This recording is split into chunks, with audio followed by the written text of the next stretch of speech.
Beautiful Life Canada, maging alert sa eleksyon, baka madaya lahat ng lineup ni PRD.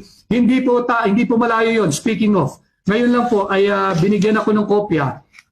Diyan po mga kababayan sa First Legislative District ng Leyte.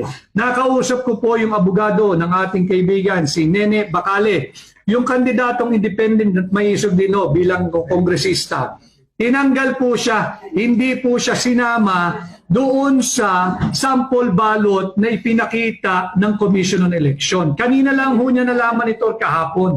Si Nene Bacale na kandidato laban kay Martin Romualdez at gustong-gusto ng mga tao sa Leyte, dyan po sa First District, tinanggal po ng COMELEC sa listahan ng official candidate. Bagamat doon po sa linabas na certified list of candidates ng Commission on Election, ito po may hawak tayo eh.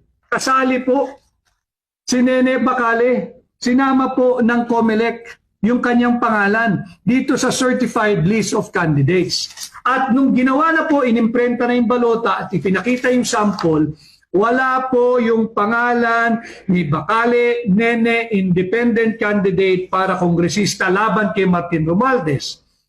Siya raw po ay disqualified at nalaman lang niya ito kahapon at hindi po siya officially notified ng COMELEC.